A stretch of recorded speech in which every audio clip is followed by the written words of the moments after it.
Welcome, ladies and gentlemen, and everybody inside and outside the ballpark. My name is NovedPlayer, and welcome to episode 46 of the Noved Notes podcast, where we talk about many different types of creators and communities around the platform. I'm your host, and with me today, we are actually celebrating the 1-year anniversary of a performance community that has done many different types of big events, open mic nights, and many, many more. We have ScouttheGoldie. Scout, welcome in. How you doing? Hi.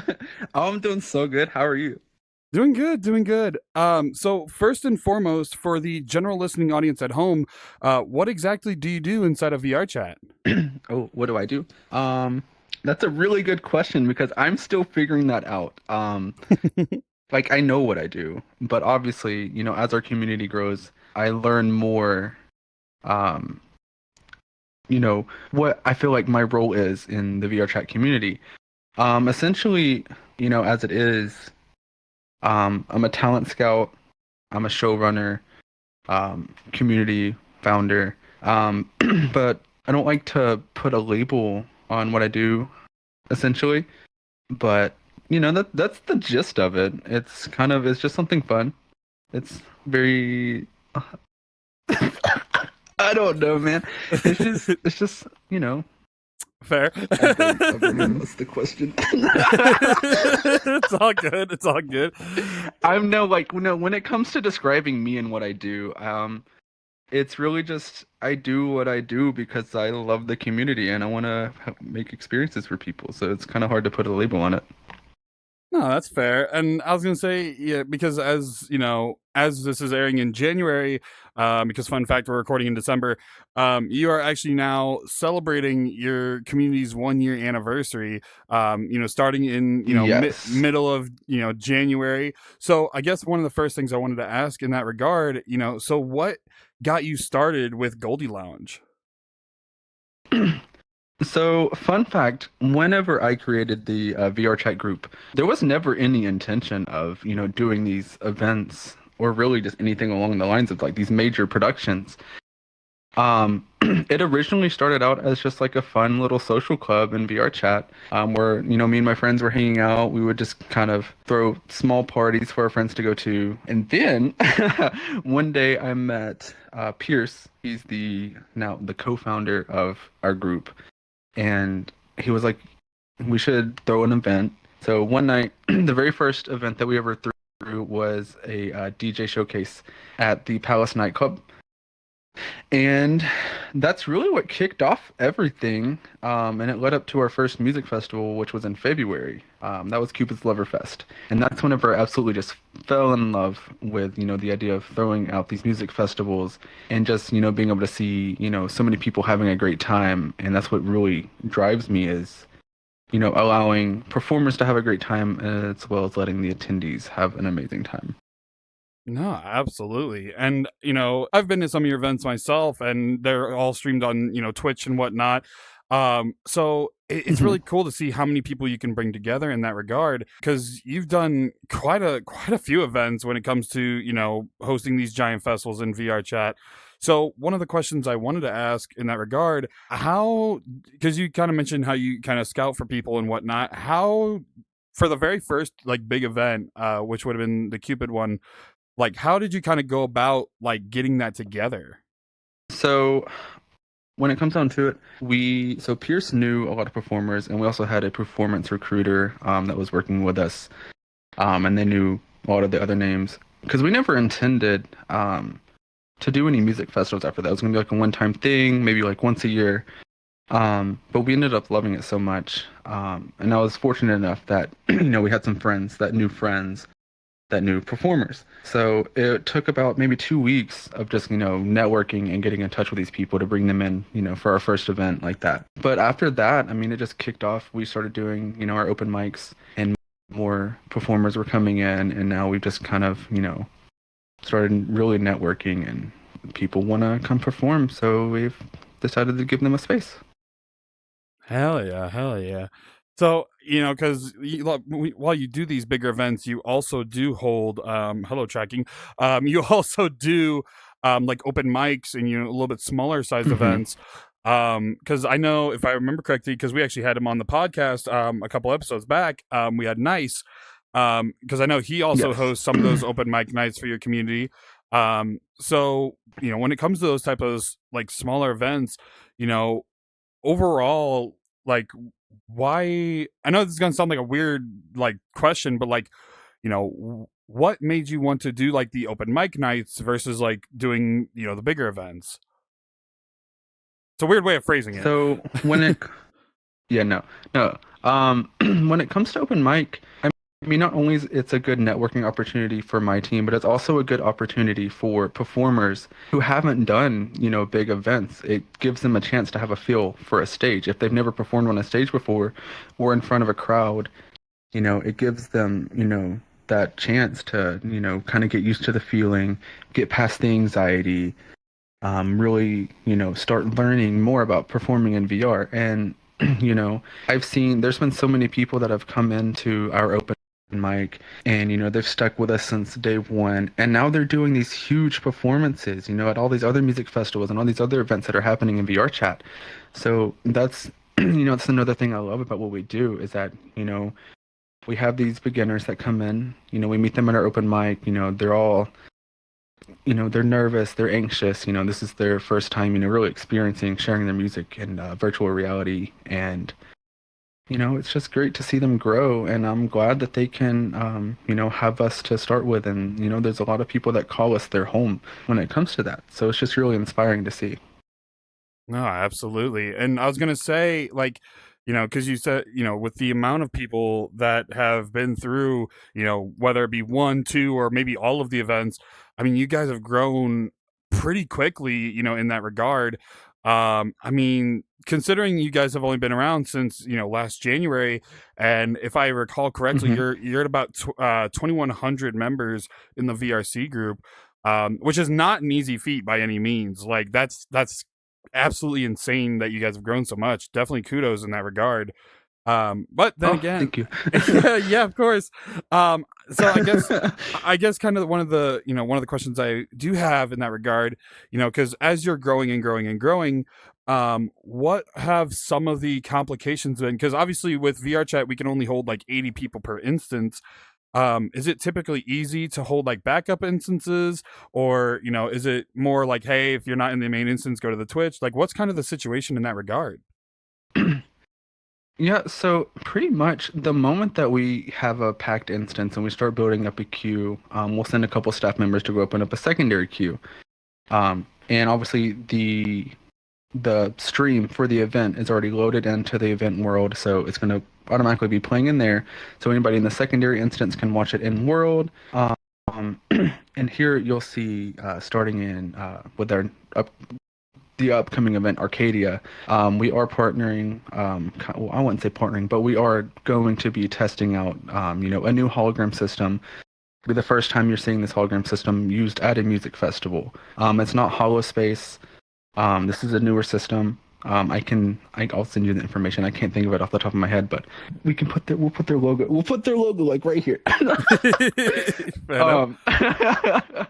um But no, I've met the creator of the system, and he's really great. I've seen it actually being used, and I think it's going to be something that really revolutionizes the events community because it's going to be a lot more optimized, but actually even look better than Holospace does, in my opinion.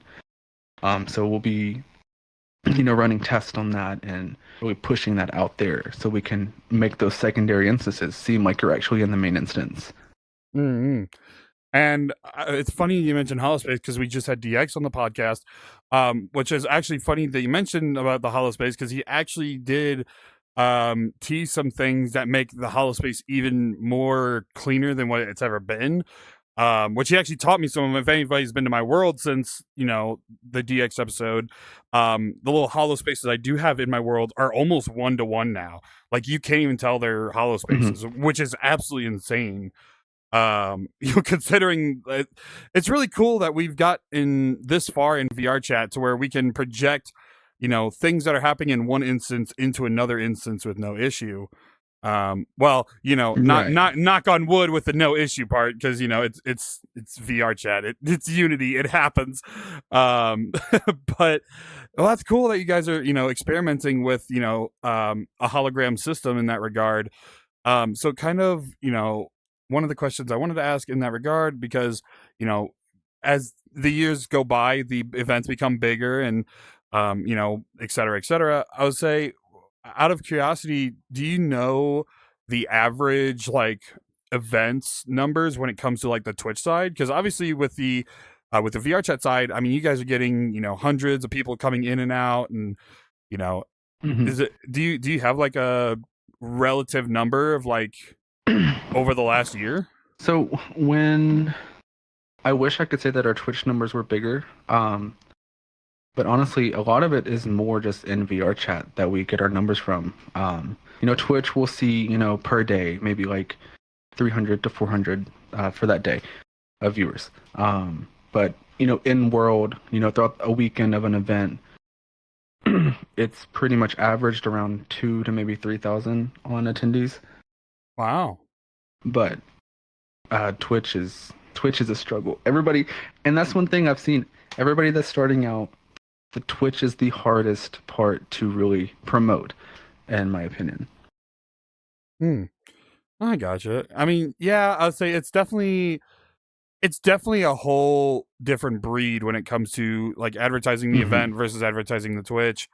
I can definitely see the struggle with that. I mean, realistically, Twitch Hmm. and VR chat, knock on wood, don't have the friendliest of debates 9 times out of 10. Um, Yeah. but I mean, it is what it is. So out of curiosity, because a lot of these bigger events that you guys do, usually you guys do it for the love and passion of the music, but you also do raise money for charities. So I guess kind of to go into that a little bit, how many charities have you guys like contributed to over the last year? So over the last year, we've done a different charity for every event. We've done 7 festivals this year. All in all, for all 7 charities, we raised just a little over $9,800 this year. Oh wow, that's that's absolutely amazing. No, and I know, like, because I've seen some of them firsthand when it comes to like the progression of the bars for the events. Um, so Mhm. in that regard, which one of those events was like, I guess, the most? I don't want to call it successful, because realistically, all of them have been successful in their own right. But like, which Mhm. one was like the most supportive when it came to the charity side of things? So I think the one that really stood out and we raised the most money for was Shells of Hope, which they're a charity organization that focuses on childhood cancer research as well as finding funding for families who have children with cancer. That one really put us up over that bar. We ended up raising about $2,700 that weekend. The people were going ham that weekend. It was great to see, though. No, fair enough. No, that's really cool. Like, I mean, I've told you in private, but like, what you do and what VRelium does, in Goldie Lounge, like, it's absolutely crazy, like what you guys do. And granted, there's a lot of festivals that do kind of similar stuff, but the fact that you Mhm. started within this last year and have already made great strides, it's definitely commendable, to say the least.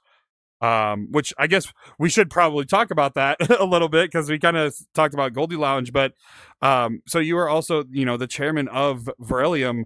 So for the general listening audience, what exactly is VRelium? So VRelium, when when I think of what we do, it didn't really sit right with me that Goldie Lounge was the name on these events. That was the name of our very first one, and the second one, which was Echosphere, which that was a collab event with Wolfie's Hangout. That one was really fun.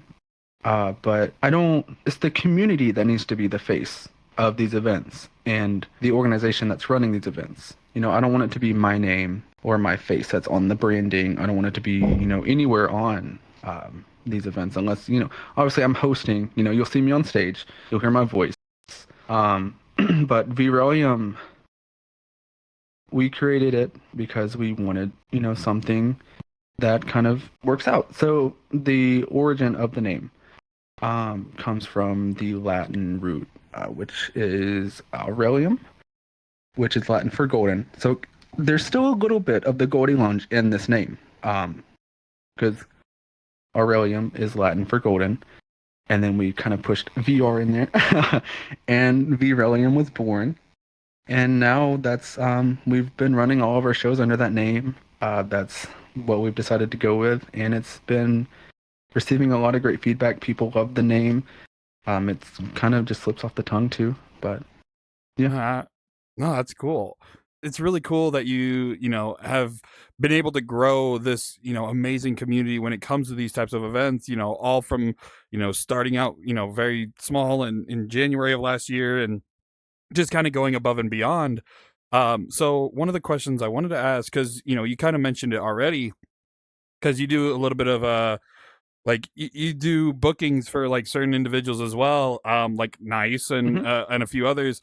So out of curiosity, what got you started into doing that? So that's kind of hard to explain. I guess it's just I wanted to dabble in, managing, seeing what I could do. And I started, I talked to Nice one day. I was like, "Hey, do you need a booking manager?" And, he was like, "Yeah, yeah." Yeah. But it kind of kicked off from there. It's not, I wouldn't say it's like a really like hassle of a job. People approach me, from other event groups and like, "Hey, do you know anybody that could perform at my event?" And always hit up, the people that I manage first, like, "Hey, I've got they've got this booking open on this day. Are you interested?" And then, if they say yes, we put them on the schedule. But it's really just, me wanting to help out some people, because Nice has been really involved in what we do. So it's kind of just me giving back to him, seeing what I can do to help him, as well as, the others like the Nova Slicers, Raylick, and Century. I'm not gonna be a booking manager for anybody else because that's a lot. That's a lot. That's a lot to take on, especially with everything we're doing. But I try to do as much as I can for the people that support us, and even when it comes to other event organizations, coming to me, seeing if, I know anybody that can perform, I'll always throw a shout out in our production Discord and be like, "Hey, if you're interested in this show, they have this going on, reach out to this person." But yeah, and maybe one day it'll turn into something where, we're doing more of a manager role and actually producing things and whatnot. But that's a very far time away. Definitely not anything we're jumping on right now. No, totally fair. And I'll say, because you kind of had already mentioned like other performance communities, because I know you've also worked with like Corbell, you've worked with Val Raven, you've worked with Project Community a little bit when it comes to the community relations side and whatnot.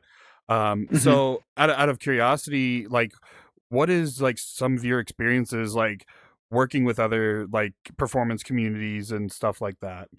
Like, so are we talking like when it comes to either me performing for them or like what level are we talking? Both. All of them, all of the above. Both. Okay. A lot of it's just, being supportive and helping them, promote what they're doing. Because that's one thing that we really want to do is not just promote our events, but we want to, help these other communities grow as well. But I wouldn't say I really work, for a lot of communities aside from PJKT. We love our project community. We love them very dearly.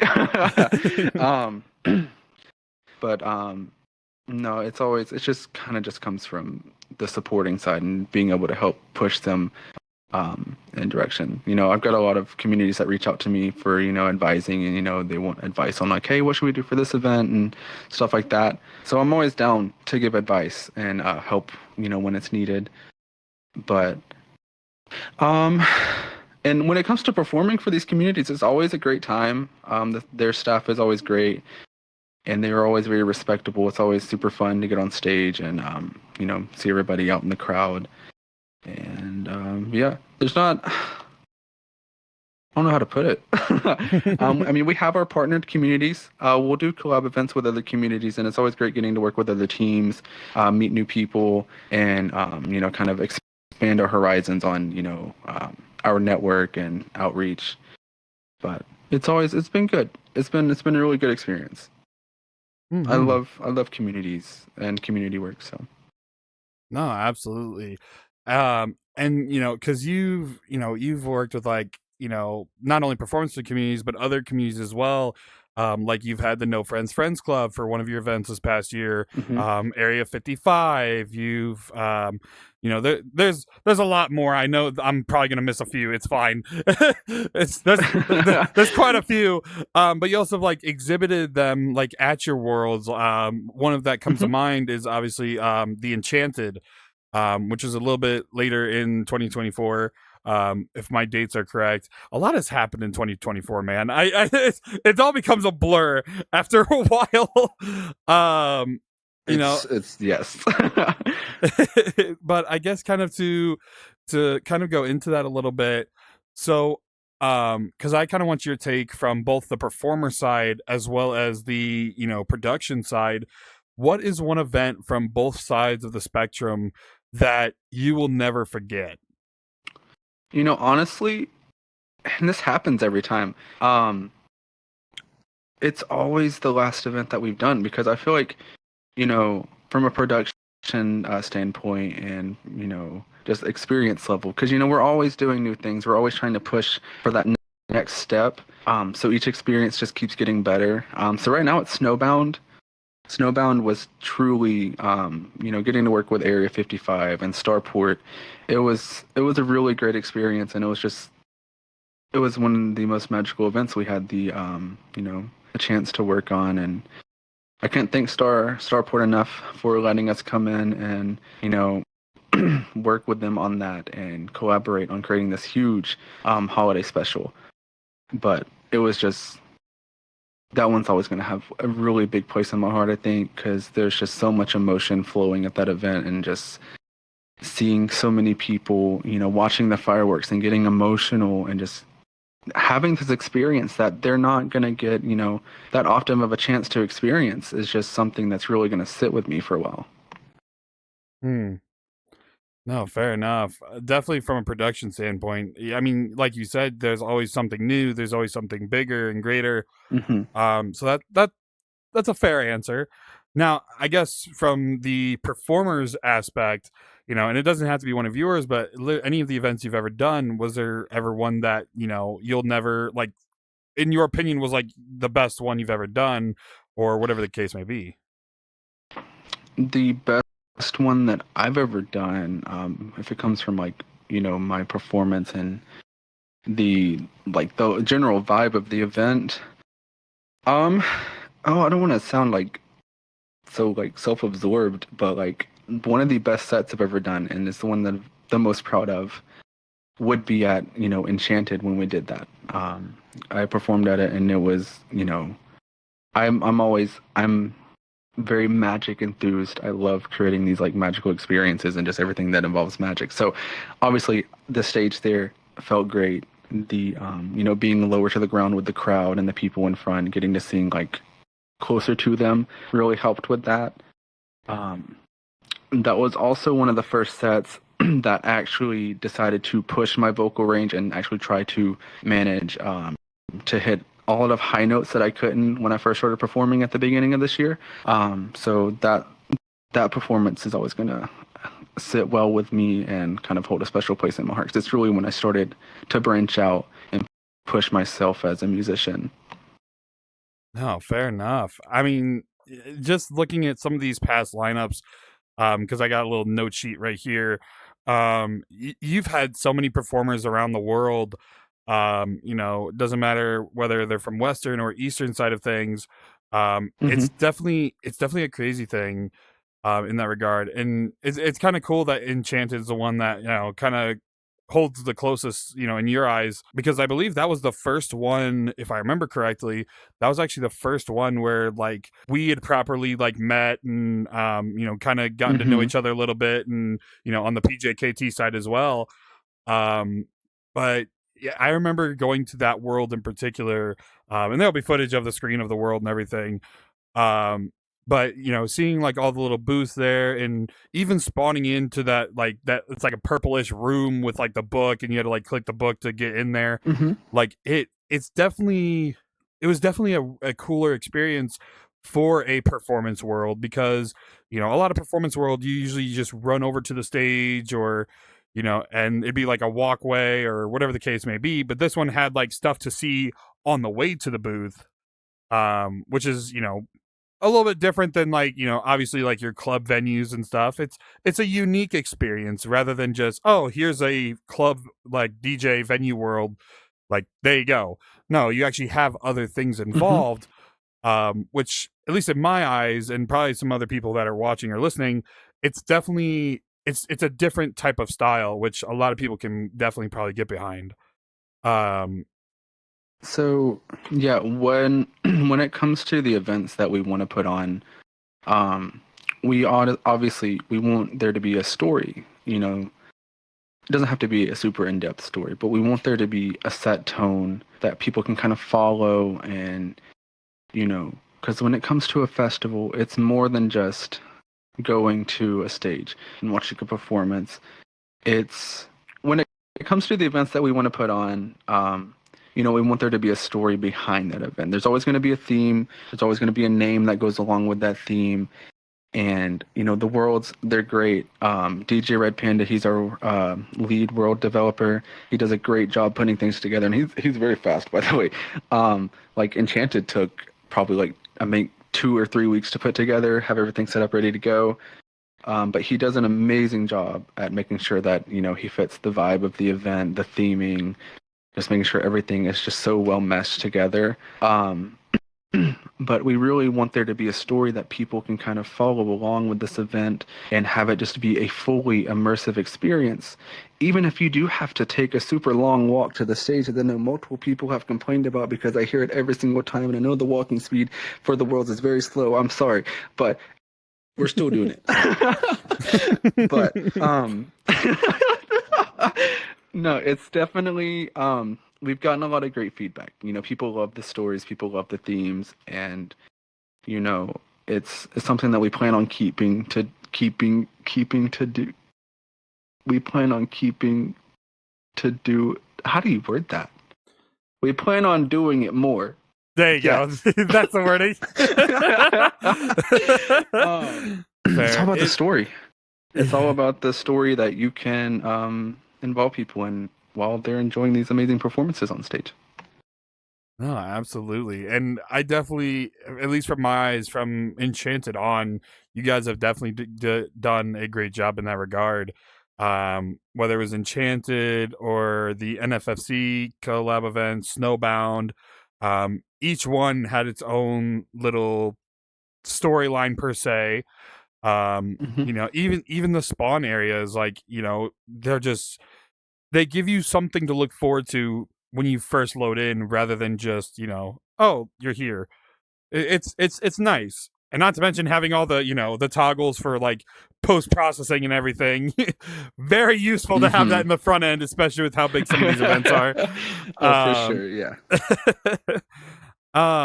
So I guess kind of to go with the whole storyline thing a little bit. So you had mentioned Arcadia or Arcadium? I've already forgot. Arcadia. Arcadia. So what is kind of the overall theme for Arcadia? So, imagine just this like, oh, I hit my mic. Imagine this, just, it's kind of, I wouldn't say future utopia, but we're kind of going for that Tomorrowland/Tron / just like, I would say maybe Epcot too. We're trying to kind of mix a couple things together to create this clean, like, futuristic type vibe going with it. It's going to be like holograms and stuff. But the story, well, just the subtitling for the event is, a year beyond reality. Because it's a year, Arcadia, a year beyond reality. But it's kind of just an event that we're using to look forward to the future. So we're gonna kind of theme it around more of a futuristic vibe. And we want it to be a story of innovation and inspiration and what people can look forward to, not only to see from us, but to see as we all build this community community together. Oh, that's I mean, that's amazing. Yeah, that poor cough. I felt that. It's that time of the Poor season. Cough. Yeah, it's that time of the season for sure. But no, that's really cool. That's having that storyline based driven, for your events. That's really cool. It's definitely something I think a lot of people should do. Go ahead. And it's when it comes to that storyline, the one thing that I love most is I love hearing from the musicians and DJs. They're like oh my god, I can't wait to show you the outfits and the avatars I have planned for this event, because people love a theme. And these musicians just get so excited that they can work on outfits and stuff to fit the theme of the event. Fair enough. I mean, especially if they have the means to do so too, like, and just make a custom outfit for whatever the event may be. I mean, granted, like somebody like me who's like begging people, like, "Hey, you know how to do things? Help me, please. Let me throw money at you." Or because with mine, I've had a few people like, with like whenever I'm DJing, I have the whole like different outfits and whatnot when it comes to like the shaders and stuff. And my problem is just trying to keep it optimized with having different outfits. That's the hardest part. Because as you and I both know, like having certain outfits, like it goes from like a medium rank to a very poor rank almost instantaneously. Depending on how good of quality the uniform or the outfit is. Don't look at my avatar rank. Don't look at it. Oh, I didn't even have to look to know that's very poor. No, but so yeah, but no, it's definitely a cool thing when it comes to like the themings and all that. Hello everyone, just want to pause the episode real quick. I want to thank you all so much for watching this far. If you are interested in doing some of the events and other things that are up and coming, make sure to join the VRC group, the Noved Squad VRC group at NOVED.6608, as well as go check out some of my other socials. We have Blue Sky, Twitter, all that type of stuff. So make sure you go check all that out. Want to thank you all so much for watching. Let's get back into the episode. Woo! So kind of further down the line, because you kind of mentioned a few of the groups that you worked with. So out of curiosity, like, because each one obviously has its own different story, its own variant, in that regard. So, like, in reality, how did you come across these other communities, and like how did that progression start? Ooh, that's a great question. I guess we'll start with Wolfie's Hangout, because that's the first group that we did a collab event with, and that was Ecosphere. Which that one was more of just running into Wolfie at another event, and then we became friends. We kind of started talking back and forth, and then ended up turning out to where we were like, oh, we should become partners. And then it turned into, oh, we should do a collab event. And then it turned into, oh, let's do this music festival. And we started building a theme around it. The theme for that one was also pretty, like future cyberpunk. Took place on like some like Mars type planet. I'm not gonna say Mars. Mars is a basic bitch. Okay, this is like Eutheria Sector 31-2. Okay, there's a big floating musical sphere on this planet, and people came to worship it. But not the story's going to continue next year as we move on with Ecosphere. There'll be more, things added to the world. Things will change. You'll just have to go to see it. If you wanna know what the story's going to change into, you should go to Ecosphere Part 2. But it's definitely been great seeing meeting more community members, community founders. Moving on with that, I went to Fest last year. We had a booth there, and I was meeting a lot of these other communities there. And it's great getting to talk to so many community representatives and so many founders, and just hearing their stories. Learning what they're doing, what their plans are, and I'm always just it's just so interesting to hear. I met I met the NFFC there. We immediately bonded. And, as we because what they're doing kind of pretty much aligns with what we're doing. They work with individuals who have social anxiety issues. They're helping them branch out, become more sociable, and go experience new things, while we're at the same time working with musicians that might have the same issues with anxiety, helping them through that stage fright, and helping them get that push to really get them out on more stages and to branch out with their music. So what it ended up being was we decided to come together and create this festival that not only showcased music, but it also showcased like these lessons on social anxiety and group building exercises. And there were a lot of fun games.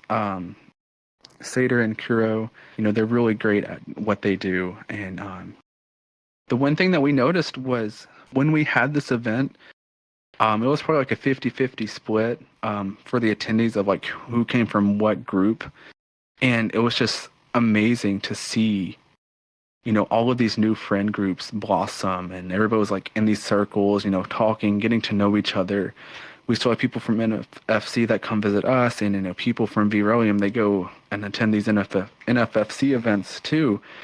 Now that this event's happened, and it's just great that we could create something that brought two communities together to create so many relationships that are going to last a long time. Moving forward, Snowbound. Storeport's a good friend of mine, and Snowbound came about because one day Storeport was mentioning that they wanted to do a replay of their Christmas fireworks show from last year. So I was like, hey, I know you want to do this fireworks show replay. Storeport deserves all of the love in the world, and I wanted them to just have something that would help them get the exposure that they truly deserved. Because they do the fireworks shows for the fireworks shows shows for virality. A lot of people know that, but not truly known. It's not like their name's just plastered on everything. One of the unsung heroes. The work that they do. Unsung heroes. Starport 55. If you see them, you should really show them some appreciation, because the work that they do and the experiences that you guys get to feel at Virality and other events that they do fireworks for is truly... There's just so many people that still talk about Virality, and there's still so many people that talk about other shows that they've seen Starport do. And there's not a lot of people in our in VRChat that that can be said about that individual person has made them feel so many things with these experiences that they create. Starport's a wizard at animation, is a wizard at fireworks and world building, and it's truly amazing seeing how much they've grown this year as well with Area 55. I'm rambling. Let me go back to Snowbound. We decided that we would do the replay, make it a collab event, turn it into a music festival, and it was, like I said, I think my whole number one favorite from this whole entire year. It was definitely the most emotionally driven event in my opinion, because it's the holidays. It's Christmas. Everybody's super excited to have some type of holiday magic this year, even if there's so many people in VRChat that don't, really go home for, Christmas. A lot of people I know aren't on good terms with their families. So, they spend Christmas on VRChat with their friends that also don't have anywhere to go for Christmas. So it was definitely great being able to give people that experience, something that they could enjoy this holiday season. No, hands down. And I guess if you look at it from that perspective, yeah, that makes a lot of sense why Snowbound would be one of the best ones, and that makes a lot of sense. I didn't even think about that, going into Snowbound. Granted, I mean, as you kind of already said, the visual effects were stunning. and between the fireworks show, the overall aesthetic of the world, even the stage, like having its own little Christmassy, winter season type of theming, and which I 1000% agree to you. Starport, if you're ever watching this, I'm always down to have you on the podcast. But like it was probably one of the coolest like shows in that regard of just visual representation. And not a lot of people realize how much work goes into that. When it comes to that, it's a lot of coding and a lot of things that a lot of people do not want to take the time of day to do. Yeah, especially animation toggles. Animation toggles are a bitch. that goes with anything. Yeah, no, absolutely. Oh my gosh, whether it's world, avatar, whatever the case is, animations are always a pain.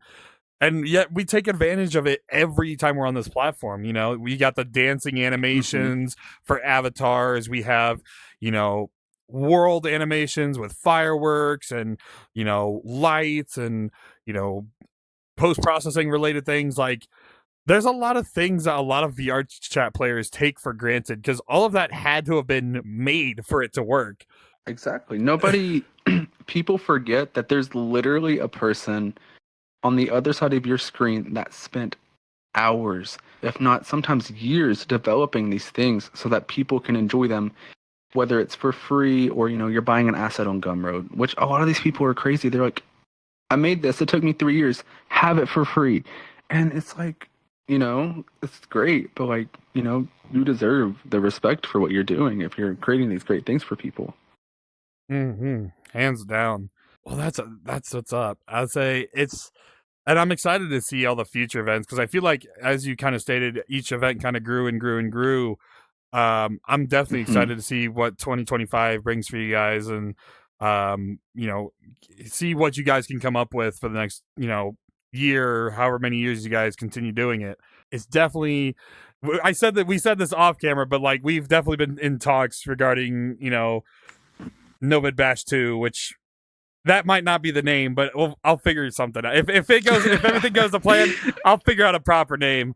Dude, I'm low key excited. Like, yeah, it'll probably be October if anything, because my lord, we are both busy beans, and I think doing something so soon will be detrimental for both of us. At least me, for sure.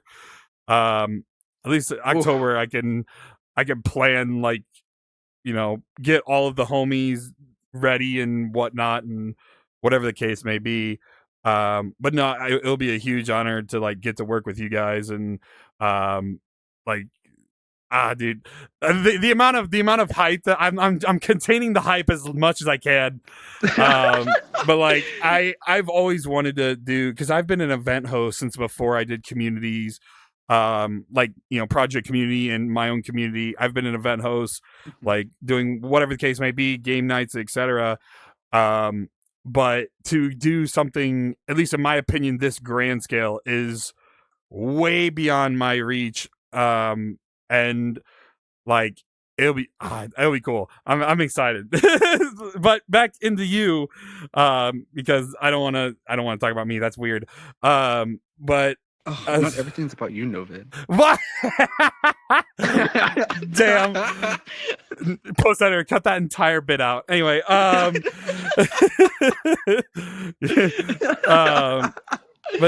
but no, I'd say it's definitely cool to see like how everything progressed. Because you've worked with many different communities, but you also worked with like individual creators as well. When it comes to like individual performers, I remember, oh my gosh, I'm going to blank on the name and I'm so sorry. It was the one that he was doing like the tour around VRChat, and it was his last performance. It was before Enchanted, it was before Snowbound. I think it was like the in-between event between Enchanted and Snowbound, I think. Yeah. It starts with a J. I know it starts with a J, and it's bugging me. You want me to tell you the name? You want me to tell you the name? I'll tell you the name. Johnny Canine. That's the one. There you go. There he goes. Yes. I knew I remembered it because I talked to somebody else about that event like recently. I was like, I know the name. It's on the tip of my tongue. But like, you know, so we kind of talked about like some of the community sides of things, like collaborations. But like, let's get kind of more on the one-to-one level when it comes to these collaborations. So what kind of got you, we kind of talked about how you got into some of the community stuffs, you know, with Fest and Project Fest and everything. So what kind of got you in the sphere of like some of these creators and getting to work with them? So, I mean, it kind of just comes down to, you know, Johnny, you know, he's a good friend of mine, you know, and I do the booking managing for his band, the Nova Slicers. When it came down to his event, it had already been planned, you know, before he reached out to me for the event. Another group was supposed to do it, but unfortunately that group disbanded, and so they couldn't do the event anymore. So he reached out to me, and, you know, honestly, we very quickly put this together. I think we probably spent about 3 weeks, you know, just trying to get everything rushed. It was a Holiday Express rush order. Okay, happy Halloween, Johnny. I love you. But no, I had a lot of fun with this one. You know, we were thinking of names, and we ended up deciding on, you know, the Canine Era, the dogs that saved the world. You know, it was the end of his tour. You know, we wanted it to be something that was, you know, big, you know, for him. You know, he's done so much work this year with his tour, and, you know, he's done amazing at building, you know, this supportive fan base and community. This community so hard to say for me sometimes. I don't know, but he has this fan base and community that surround him and support him a lot. So, you know, we really wanted to do something that, you know, we could go and support him as well. And, you know, the charity, that was the one I was talking about earlier, Shells of Hope. His sister actually runs that charity foundation, so that's one of the reasons we chose it. But it was just, you know, it's just something we wanted to do. You know, we'll probably be continuing with, you know, the Canine Era event. You know, just it was for his birthday too. It was his birthday that weekend, so it also involved his birthday being around the event. We don't always do, you know, huge birthday events for people. Sometimes, you know, we might do some more in the future, just depending if we have time for it, or, you know, if it's just, you know, somebody's like, you know, like maybe it's like, I don't want to say like if you have like this many subscribers or like followers because you're like a big name and you approach us because you want to do like a birthday event. But I mean, I guess that's kind of how it is. Like, you know, I don't want to turn that down in a sense, but it's weird to say it that way, you know, and I feel bad saying it that way, but I guess that's how it is. I don't know. I mean, but obviously, fair, these people have worked hard to build their fan bases. You know, if they want to approach me, you know, to celebrate that, you know, it's a lot of work creating content and building a fan base like that. So, you know, it's deserved. When you really think about it, but as long as they're actively hardworking, you know, I feel like in a sense. Actively, yes, actively hardworking. I mean, it's no different than partnering with, you know, another community that has their own fan base and community base. So if you're really thinking of it that way, you know, these performers or content creators have their communities as well that come to these events. So right, of course, and that's it's a tricky subject, I feel like, but it is. Once you find a way to put it, it 100% is, and that goes not only with like those type of collaborations, but even like with a podcast. I don't look at necessarily the number of people when it comes to their communities, because I've had both communities and creators big and small, but I look at it at how hard they are working and how much do they impact the platform. You know, are they doing something innovative? Are they doing something that nobody's done before? Are they doing things that realistically showcase VRChat in a good way? Good way is kind of subjective. It's more of, do they make stuff for VRChat in VRChat? Essentially, is kind of how I look at it. It's definitely, I agree, it's definitely a touchy subject. The most wild thought has crossed my mind when he said that about what people were doing in VRChat. I was so that, sorry. you're Bro, good. all right, we're gonna create a festival for the person that made jiggle physics in video.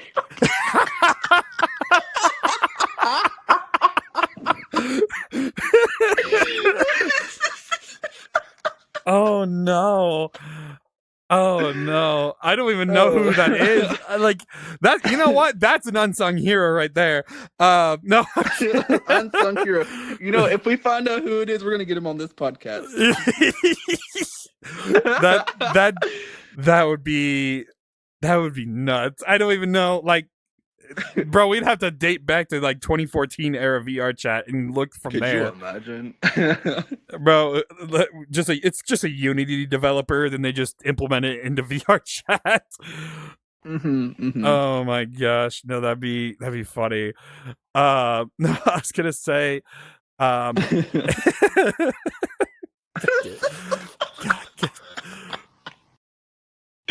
that's that was a good one. that threw me in for a loop. Fair enough. But it's definitely a crazy thing in that regard.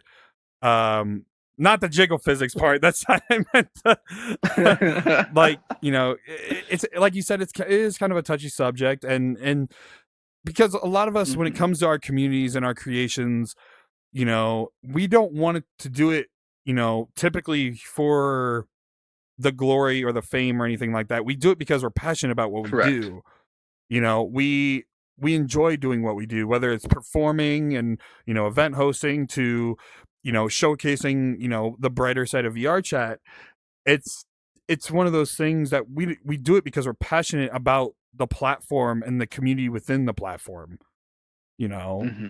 And you know, it's like, if another way that I keep hitting my mic. One way that I feel like I could put it is, you know, it's not just like, not only do I feel honored, but like my whole team, you know, feels honored when we're approached, you know, by somebody like that, you know, and they're asking us to do something like this for them.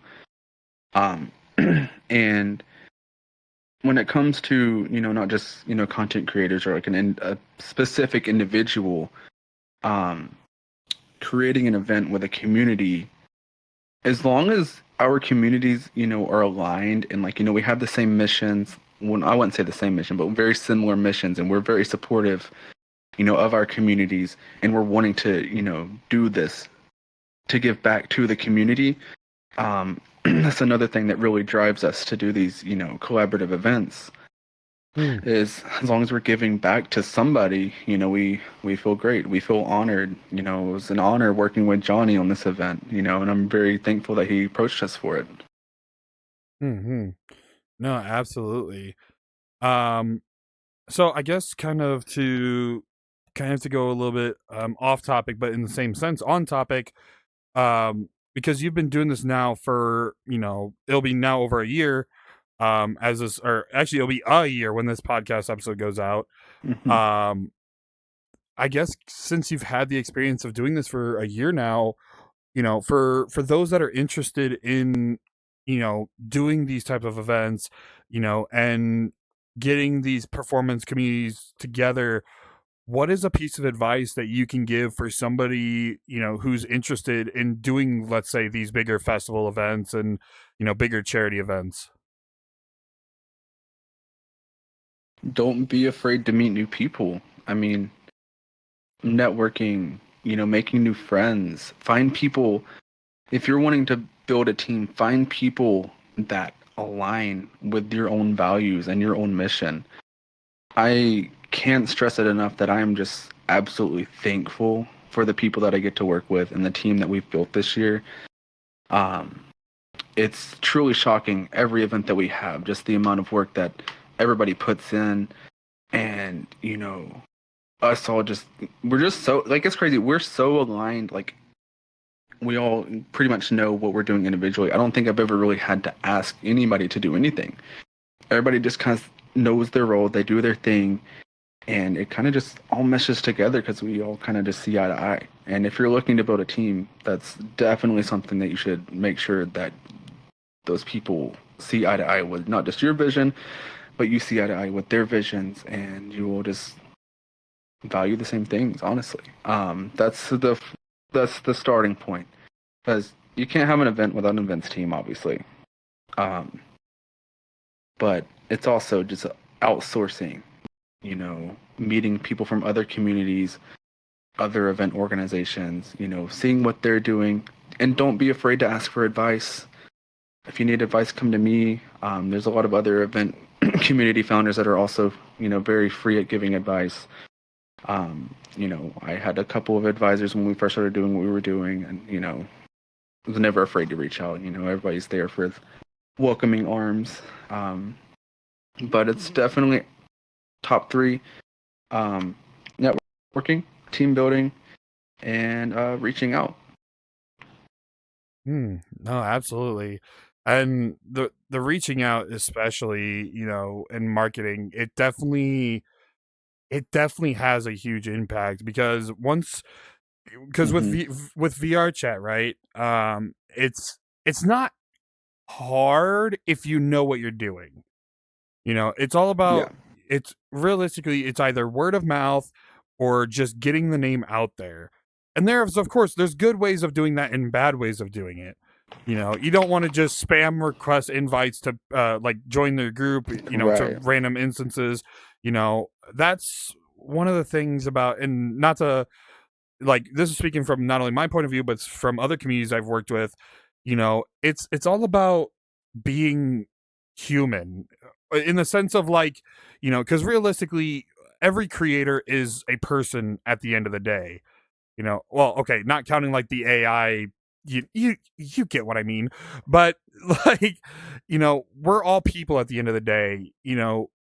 At least from my point of view, treating others as if they were just another human being is very crucial in that regard.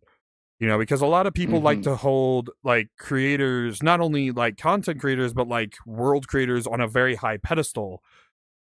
But at the end of the day, we're just another human being that likes to be passionate about what they're doing. At least that's in my eyes. Granted, like, don't get me wrong, I fanboy over quite a few creators. You'll never hear me do it in public, but I do, just like anybody else. You know, and but it's one of those things, like, if there's like a creator I'm trying to reach out to, for the podcast, or just to work on an event together, whatever the case may be, I don't hold them in a place or a position that, you know, I'm not kissing ass, first and foremost. Like, I'll be kind and, compassionate, but like, it's one of those subjects that's, it's kind of weird, because like, some people do it this way and it works for them, but like, some people don't and they're very against it. It's a whole psychology thing. I'm not a psychologist by any means. I just want to throw that out there. Um, but realistically, at the end of the day, we're just passionate people who have passion projects. And, people support those passion projects because it shows in their work. You know, it shows the ideals behind that individual by how hard they put their work into it. Um, Mm-hmm. and in a lot of these bigger events, it, like you kind of said, it takes a team to do so. It, because as you'd said, events team, some communities have like their own media department, whether it's art or videos, whatever the case is. It takes a group of passionate individuals to make some of these events happen. um so I guess, kind of to go into that just for a little bit. um so because you've worked with so many individuals, um so you'd mentioned the production, server as well. So realistically, how many people do you have? um I mean, I don't want to say staff, because I don't know if they're paid or not, but like, how many people do you have working with your community, like VRelium and Goldie Lounge? I mean, I guess we can call them. I mean, we'd call them volunteer staff. I mean, I don't get paid. Nobody gets paid. Honestly, we're all doing this because we like doing, what we're doing. So it's all volunteer work. But I mean, I want to say, I don't know. I know last time I checked, we were like right at about 50 people on our staff team. Whether that's with security, the media team, our board of directors, all together. It's around 50. Might be more now. I haven't really kept up with that number lately. But we've always got people approaching us. They're like, we love what you're doing. We want to help out any way we can. And, people submit their staff applications and, yeah. No, fair enough. Well, that's cool that you got such a, pretty decently sized team behind you to, see these visions come to life. I mean, definitely shout out, if any of them are watching, definitely shout out to them because you guys do phenomenal work. At least as far as I know, I'm just a dude. But I mean, I've met quite a few of your staff, and they're all very friendly human beings, and well, I guess they're not human.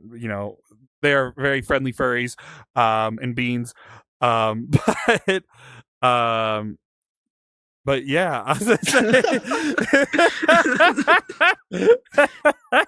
Bro didn't want to say the F word. It's force of habit, man. But you know how many times I've caught this man giving me head pats?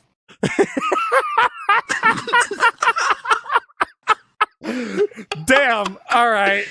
If we're gonna, all right, because I did want to ask this funny question, but I was gonna not because we're running a little bit out of time. But you know what? Because you brought that up, I'm gonna counter back.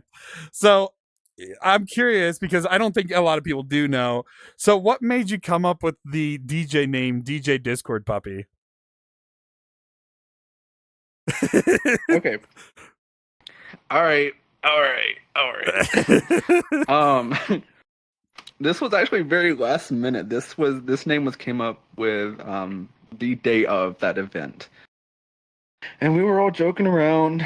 Which would have been the NFFC, the NFFC event. Yes. We were in a staff call the morning of, and somebody made the Discord kitten joke, and it just so happens that I was working on my stream overlay for my set that night. And then I said, well, you can just call me Discord Puppy. And then it turned into, while I'm working on this, I just type in DJ Discord Puppy. And I'm like, you know what? We're going to run with it. That's evolved. I don't know if it's going to be forever. Okay, it's a fun joke. It's a fun name for now. But not like my for real, DJ name is just DJ Gold-E, Goldie, But DJ Discord Puppy, he's going to have his run. Okay? It's going to happen. More in the future. You wait.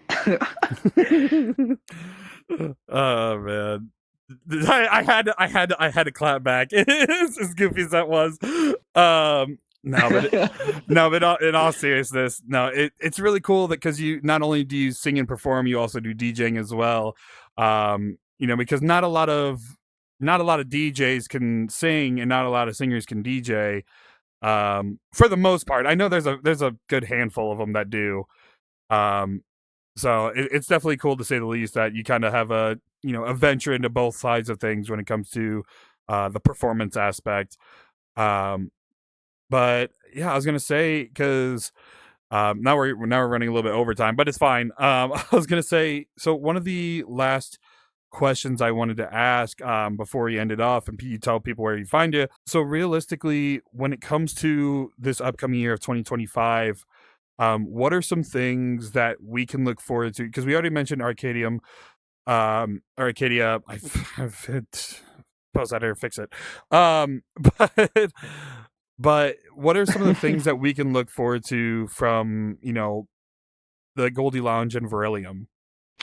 So I kind of want to start this off with, it's going to be a pretty big change and a pretty big announcement. But we are going to be dissolving the Goldie Lounge name from pretty much everything. Really? Just for the main reason is, because, all of our events are branded under VRelium now. Goldie Lounge was the start of the VRChat group, but we're now at a point to where VRelium is the community. I want the community to be the face of these events. And I don't, it's not me. I'm not the only person that's building these events. That's fair. It's the attendees, the performers, the staff team. So we're getting rid of the Goldie Lounge part of everything. We are going to eventually, have something that, we can look for, when it comes to open mics. We're going to eventually have a world, that's going to be called the Goldie Lounge. It'll be a nice, cute little lounge world where we'll host open mics and stuff like that. That'll be like our momentum. What is that word? Momentum shift. What is that word? I don't know. Something to commemorate the Goldie Lounge is the Goldie Lounge world. The memorable, where, open mic memorabilia. Memorabilia. That's the word. Like something like that. But yeah, definitely people can. Memoriam. It's going to be a big change that I think a lot of people will, have to get used to. That's going to be the first big announcement that's coming up. Is Goldie Lounge. Bye bye. VRelium. Hello. So there's that. We've got a bunch of other projects that are coming up that I can't really talk much about yet, but there's going to be a bunch of announcements coming up within the next year of some bigger things that we're doing.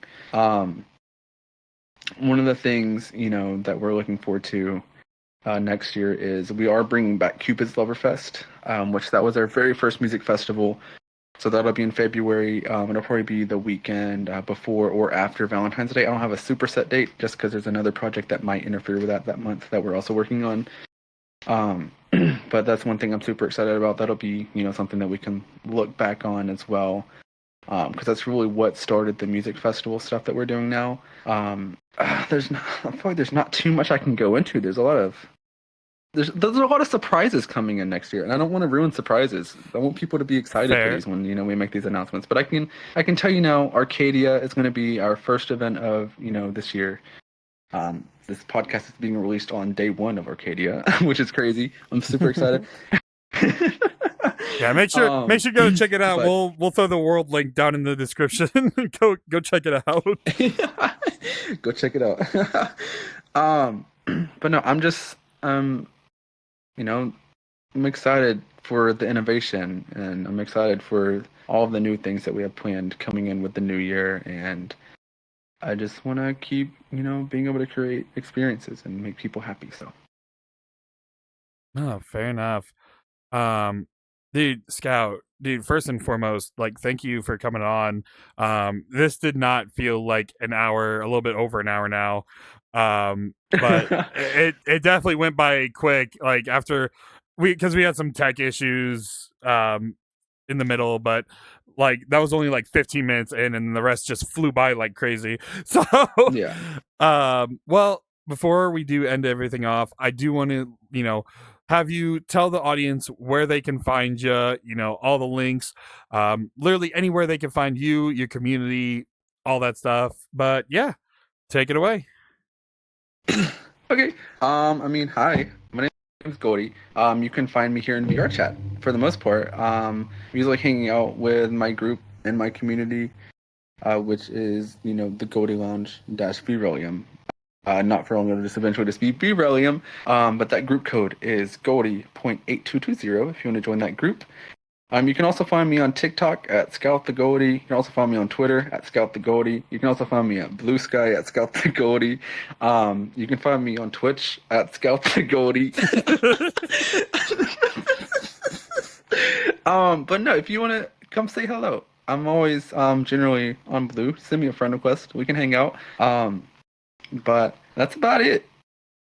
Not much else to find me. I'm mostly active on Twitter, though. As much as Twitter is problematic, I do love posting on Twitter. Fair. Oh yeah, man. I'd say it, dude. It was definitely kind of fun because with how busy the both of us are, kind of getting to talk like this is very nice. So it's we rescheduled this podcast 3 times. 3 times, yeah, about 3 times. But we managed to make it work, and it's also coming out on the day of the event, which will be pretty cool. Which that was not planned, by the way. That was completely coincidental because I had somebody else had to reschedule due to illness. Which I'm not gonna say who it was, but you'll be excited for that episode for those that are listening or watching. Soon. Yeah, no, but but no, it's definitely that's definitely coincidental and ironic in its own right, since kicking off 2025 with a podcast episode. That's cool. But yeah, dude, thank you so much for coming on. Oh, thank you for having me. This was great. I love this. Yeah, absolutely, and it'll be always a pleasure. It's always a pleasure working with you. You know, we got Project Fest coming up, and maybe in October we'll work something out for. I don't want to call it the Noved Bash 2 yet. If everything goes according to plan, like we're gonna figure something out. I will make something work. I'll get my artist on some fucking designs and shit. Off camera talk. But dude, it's always a pleasure working with you, and it's amazing getting to know you. Over the past because we officially met at Fest, right? Like Project Fest was when I first met you. Yeah, it's probably we've known each other since that was July. Early July, yeah. We're going right into about 6 months of knowing each other. Yeah. That's crazy. Time has flown. Flown by. Yeah, no kidding. It doesn't seem like it's been that long, to be honest. After like Fest, everything just kind of became a blur. It feels like it's only been like a month, but here we are in December, now January, as this is going live. But yeah, with that, ladies, gentlemen, everybody inside and outside the ballpark, I want to thank you all so much for watching, listening, depending on what platform you're on. If you liked what we talked about, make sure to go check out all of the links. They'll be down in the description in the Hoobly Whatsits, or on the side panel over here, depending on what platform you're on. But yeah, make sure to go check out all the links. They'll be over in the description. Make sure, if you enjoyed it, click that like button. And of course, if you're already coming back to see some of the other episodes, why not hit that subscribe button? You're already coming back anyway. But with that, I want to thank you all one last time for watching, listening, and probably should say what episode number this is. But yeah, this is actually episode number 46 of the Noved Notes podcast. This, you know what? I've done this 46 times now. It's bound to happen. I get one of them scuffed. But I will see you in the next episode. Take care and peace. Welcome, ladies and gentlemen, to Noved Lounge.